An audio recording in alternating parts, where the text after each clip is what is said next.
E aí, meu amigo e minha amiga concurseira, tudo bem?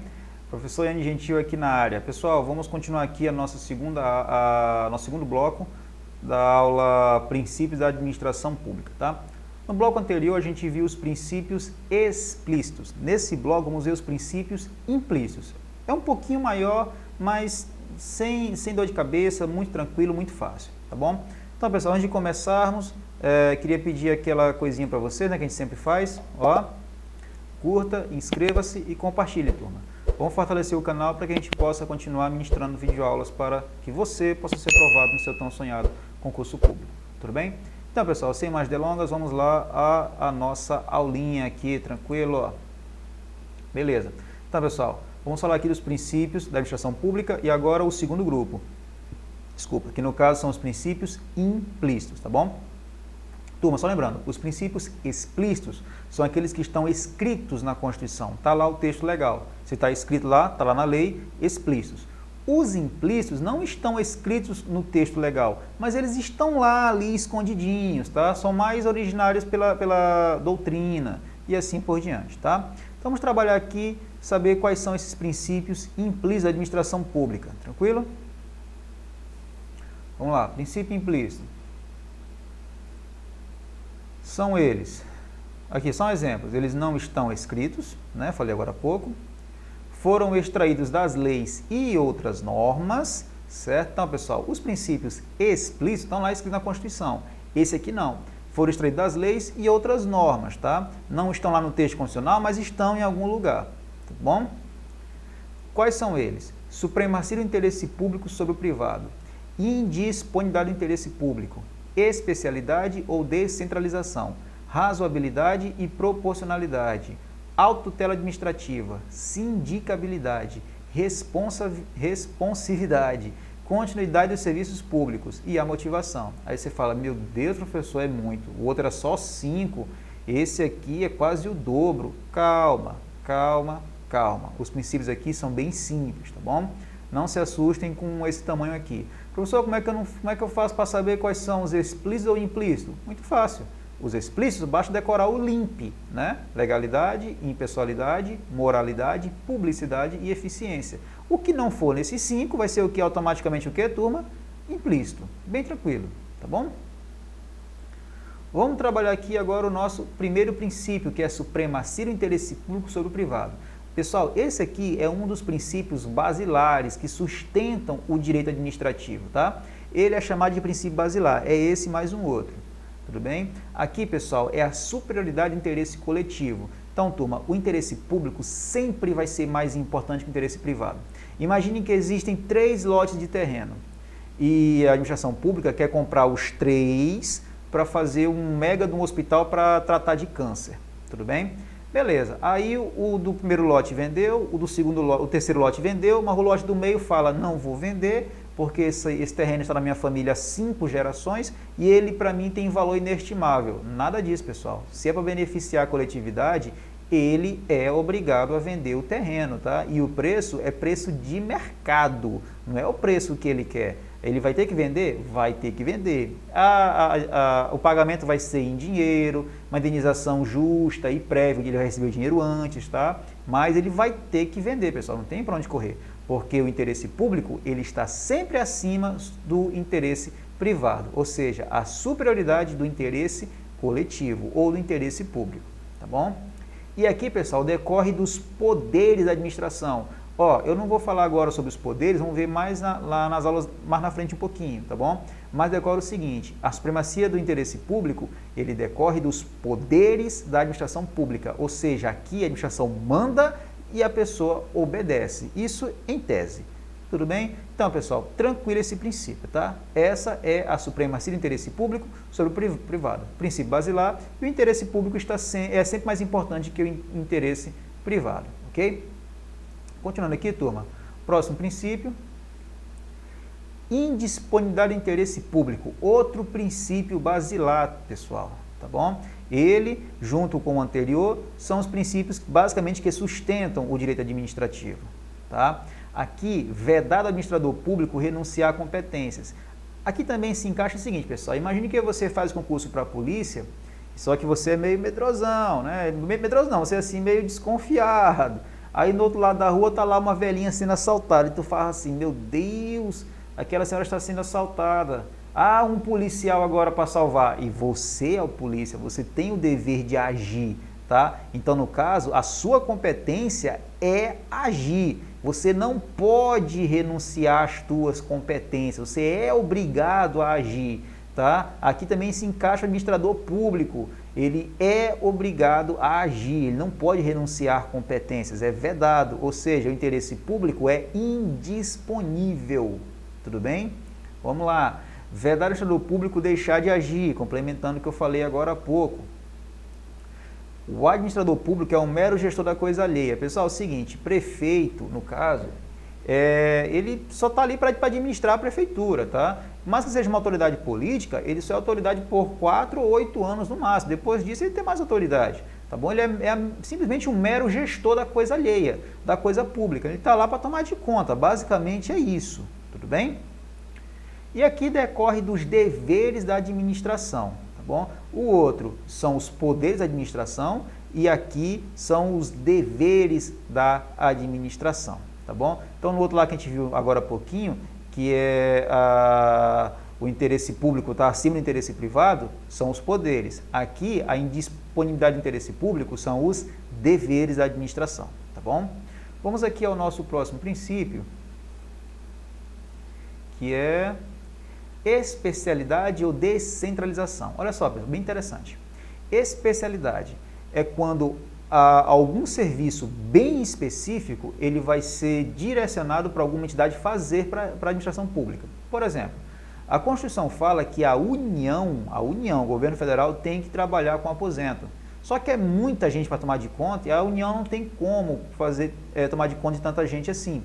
Então, ela criou uma autarquia só para trabalhar com aposento, que no caso, qual foi essa autarquia? O INSS. Criou uma autarquia especializada e ela descentralizou o serviço para o INSS.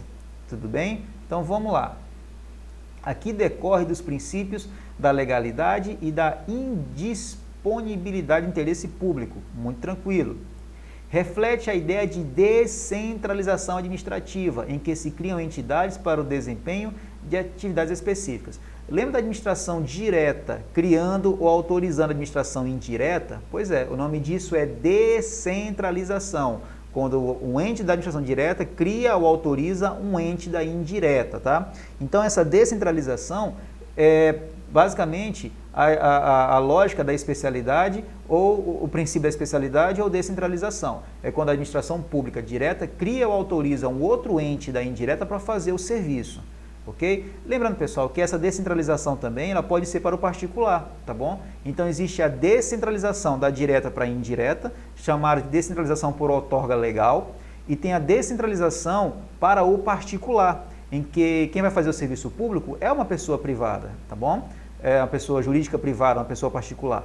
Então, nesse caso, o nome disso é descentralização por delegação ou descentralização por colaboração. Tudo bem? Esse foi o princípio da especialidade ou descentralização. Próximo princípio, razoabilidade e proporcionalidade. Interessantíssimo isso aqui, pessoal. Ó, razoabilidade serve o critério do homem médio, ou seja, o que a maioria faria no caso concreto. É o seguinte, imagine que você é um fiscal, você fez um curso para fiscal e está lá uma lei que fala o seguinte, ó fiscal, se você encontrar comida estragada em algum comércio, você não pode, você deve, é obrigado a fazer. Multar, ou fechar o estabelecimento, ou destruir a mercadoria. Você tem essas três opções, ou uma, ou duas, ou aplicar as três. Eu não te dei a opção de não fazer nada. Você deve multar, ou fechar o estabelecimento, ou destruir a mercadoria. Vamos supor que você encontrou um danoninho estragado, só um. O que você faria? Ah, professor, eu multava, fechava o estabelecimento, destruía a mercadoria, dava uns tapas no dono do comércio. Pera lá, você extrapolou. Se extrapolou, você cometeu abuso. Ah, professor, é só um danonezinho, não vou fazer nada não. Opa, você deixou de agir, também é abuso. Você tem que fazer exatamente o que está na lei. Se você fizer mais do que a lei manda, abuso. Se você fizer menos do que a lei manda, abuso também. tá certo? Então, nesse caso, você vai usar o princípio da razoabilidade. Uma coisa é você encontrar um danoninho. Eu destruí a mercadoria, nem multava o cara. Ah, só um danoninho? Destruí a mercadoria, porque eu posso escolher entre os 3, tá bom? Agora, se eu encontrasse uma tonelada de carne estragada, meu irmão, eu dava os 3 para ele. Ele ia ser multado, ia ser fechado o estabelecimento e a mercadoria ia ser destruída. Então, dependendo do caso concreto, eu posso usar uma força maior ou uma força menor. Então, o nome disso é razoabilidade e proporcionalidade, tá bom? Então, proporcionalidade segue o critério de usar meios adequados e necessários, tranquilo. Limitação dos atos discricionários, anota isso aqui, grifa, tá? Com a caneta cor de sangue, pessoal, mas não esqueçam disso em hipótese alguma. A razoabilidade limita os atos discricionários. Ah, professor, o que são atos discricionários? Vamos ver mais na frente um pouquinho a aula de ato administrativo. O que eu posso dizer é o seguinte: ato discricionário é aquele que te gera uma certa margem de escolha. Eu disse que você não pode ou não fazer, você tem que fazer, mas tem que fazer dentro da lei. Lembra do exemplo? Multar, fechar ou destruir a mercadoria, você tem que escolher um desses 3. Se você tem que escolher um desses 3, você está dentro da lei. Então, nesse caso, isso é um ato discricionário, aquele que permite você escolher qual medida você vai adotar. E isso aqui, pessoal, limita os atos discricionários, tá bom? Traz a proibição de excesso dos atos punitivos, tá? Tipo, a pessoa se excedeu na força na hora de punir o dono, então ele não pode extrapolar o que a lei manda, pessoal. Tudo bem? Então, aqui proíbe o excesso dos atos punitivos.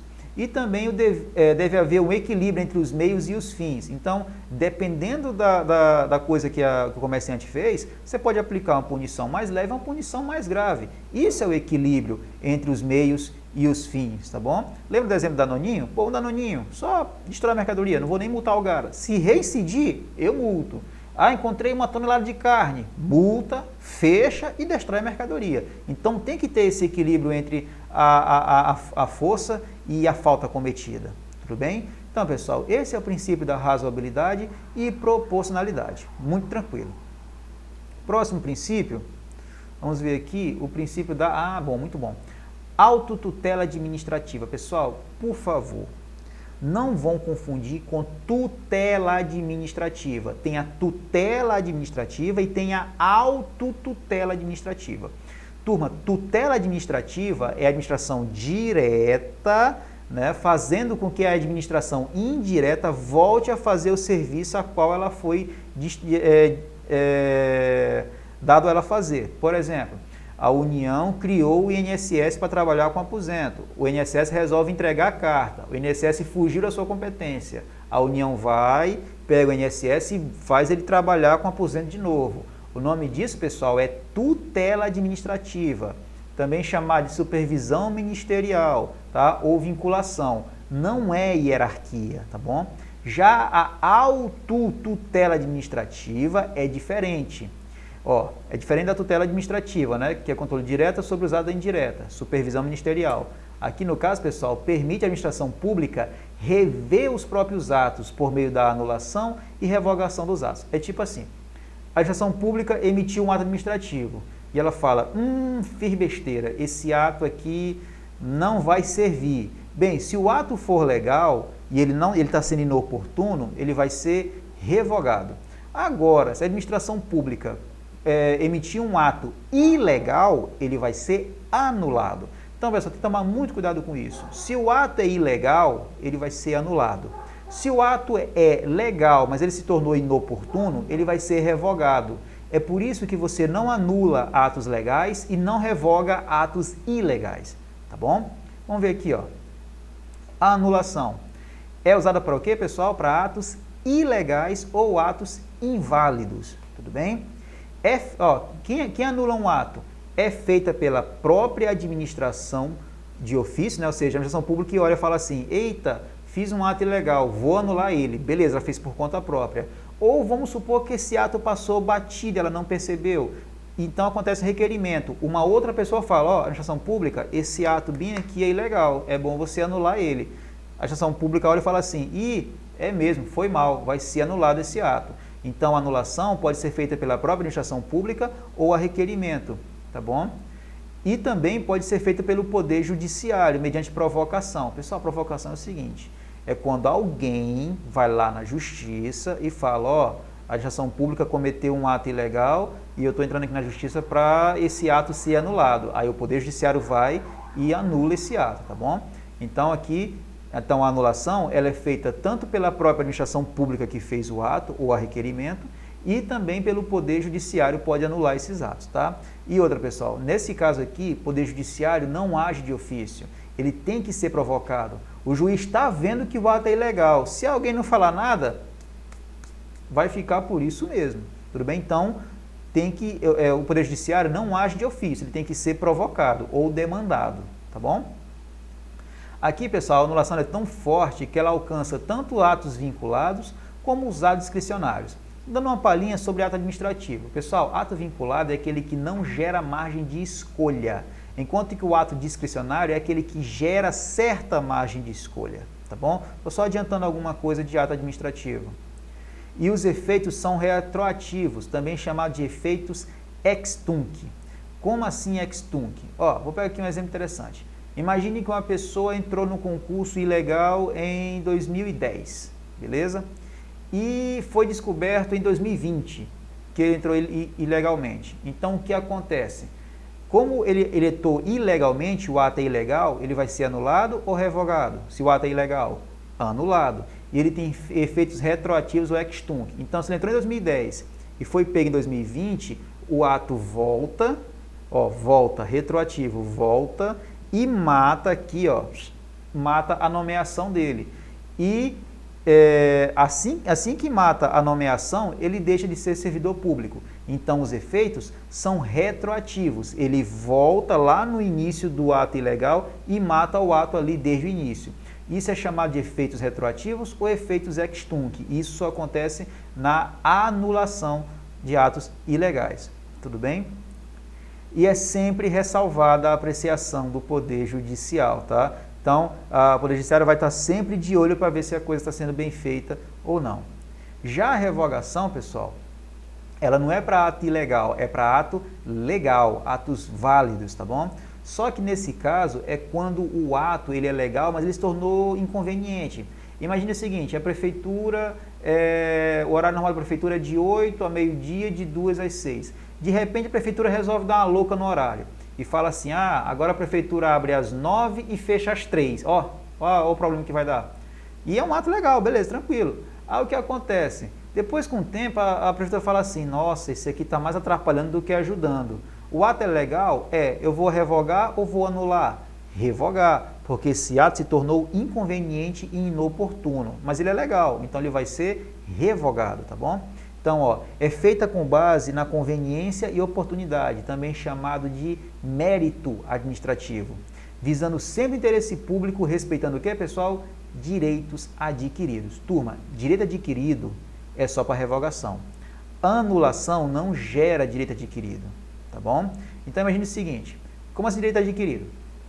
Imagine que entrou uma nova lei previdenciária que fala assim, olha, quem tem 50 anos vai aposentar.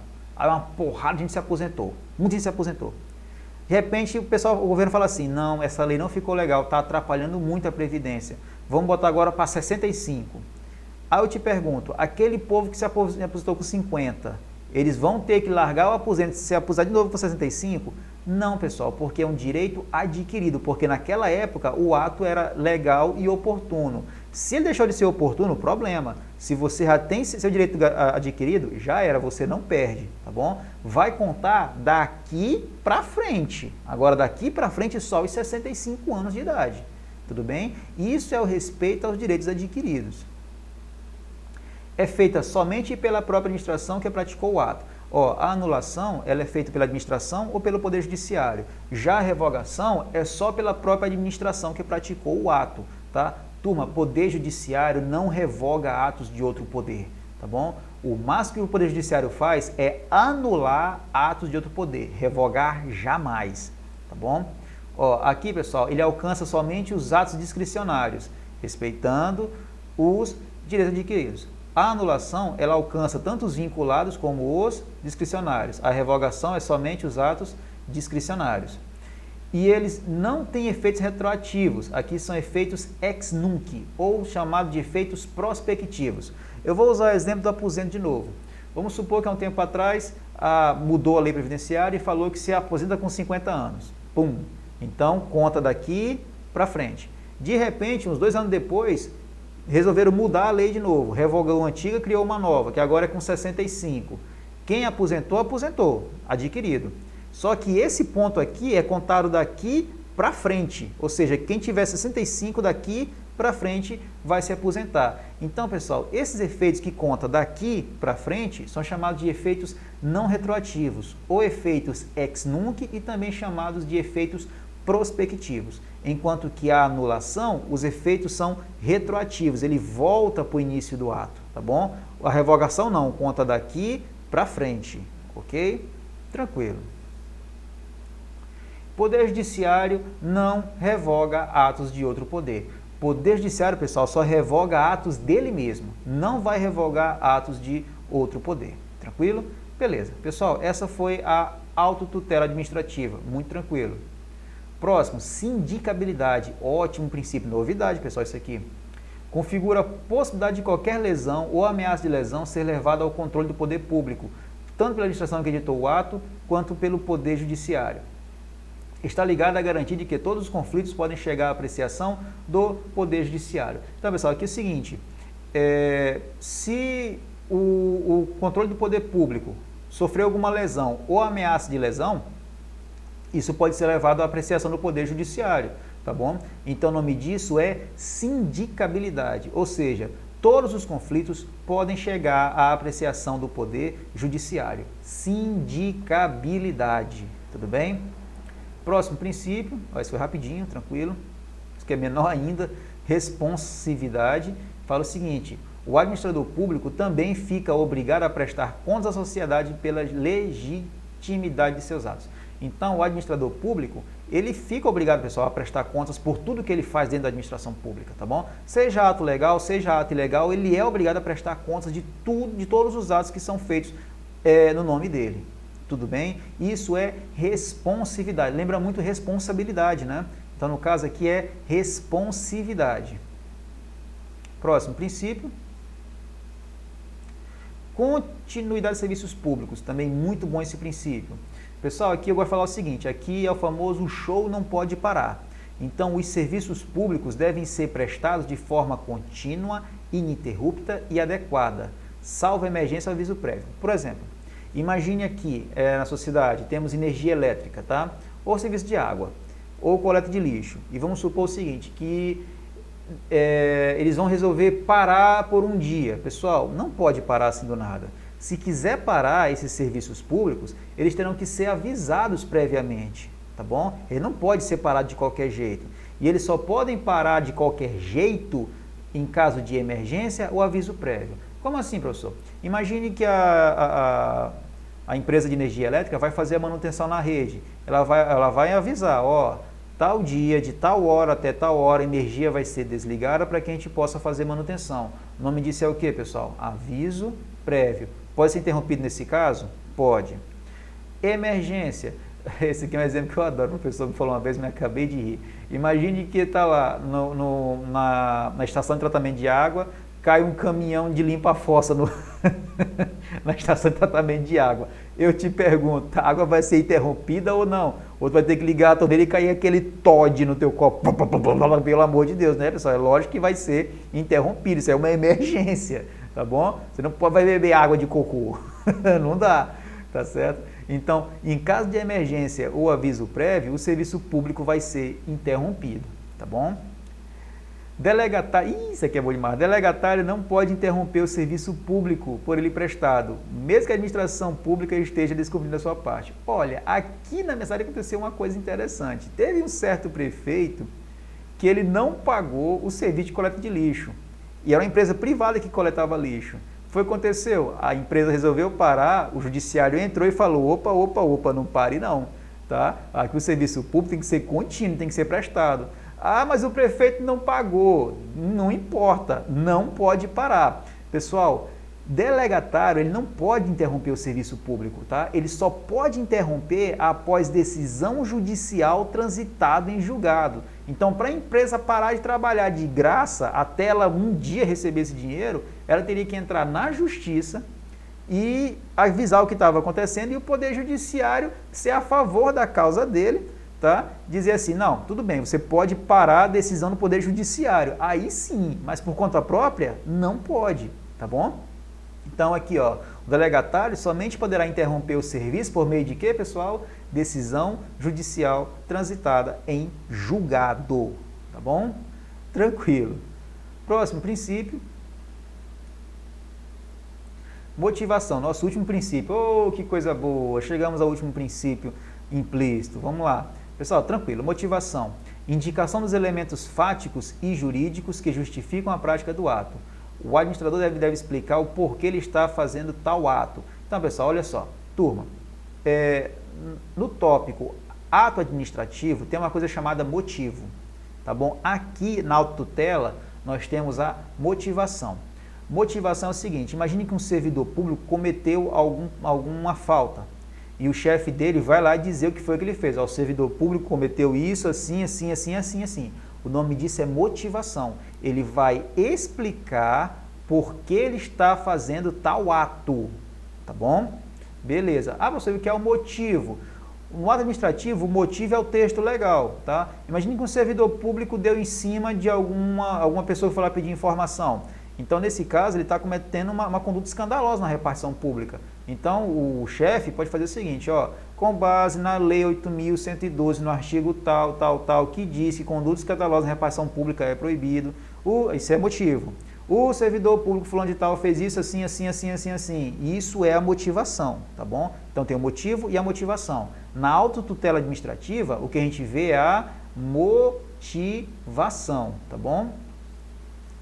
Alcança, pessoal, tanto os atos vinculados como atos discricionários. É muito parecido com a anulação de ato ilegal, tudo bem? E, pessoal, uma coisa interessante, exoneração de cargos em comissão não precisa motivar. Pessoal, cargo em comissão, turma, tem o cargo de provimento efetivo, que é aquele que você passa no concurso, pega o seu cargo e é seu até o resto da sua vida. Cargo em comissão é de livre nomeação e livre exoneração. Então, o chefe lá, digamos, o chefe da repartição, ou algo assim do tipo, ele indica alguém de confiança dele para pegar um cargo em comissão. Olha só que interessante, o cargo em comissão é o chefe do cargo de provimento efetivo. Então, você faz o concurso para provimento efetivo. E o cara que é indicado é o teu chefe. Pessoal, está na lei, tá bom? Os cargos em comissão é para direção, assessoria, né, ou direção, tá bom? É chefia, direção ou assessoramento, tá bom? Então, nesse caso aí, os caras é que mandam nos concursados, tá? Só que é um cargo em comissão. O chefe bota a hora que ele quer e também tira a hora que ele quer e não precisa motivar. Imagine que um dia o chefe chegou lá, pé da vida, e fala, ó, fulano de tal, tu tá exonerado, trabalha aqui mais não. Aí o cargo começou a falar assim, peraí, mas por quê? Não, eu não sou obrigado a motivar, você só não precisa vir mais. Não, mas por quê? Porque eu não vou te dar motivo para isso, tá bom? Então não precisa motivar a exoneração de cargos em comissão. Ah, pessoal, outra coisa, existe cargo em comissão e função de confiança. Cargo em comissão, ele pode ser exercido tanto para quem é concursado, como para quem também não é concursado, tá bom? Então, se você está num órgão público, entidade pública, e surgir um cargo em comissão, você que é concursado pode pegar esse cargo também. Tanto você que é concursado, como outra pessoa de fora. Já a função de confiança, ela é somente para quem é concursado, tá bom? Então, tem um cargo em comissão e a função de confiança. O cargo em comissão é para quem é concursado e para quem não é concursado. Já a função de confiança, ela é somente para quem é concursado. Tudo bem? Então, pessoal, esse foi o nosso último princípio, tá bom? Bem tranquilinho. Vemos aqui todos os princípios implícitos da administração pública, tá certo? Então, pessoal, não é muito complicado, é bastante princípio, mas assim, se você analisar direitinho, ele é até bem lógico, tá certo?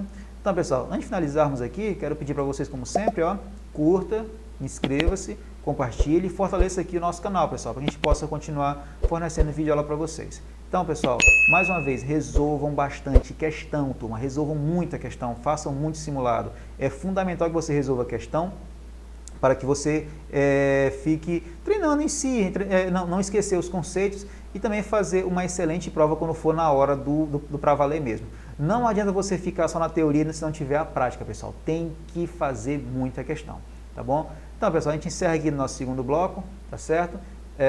Fiquem com Deus, um forte abraço, tá bom? E até a nossa próxima aula, viu? Valeu, pessoal. Até a próxima.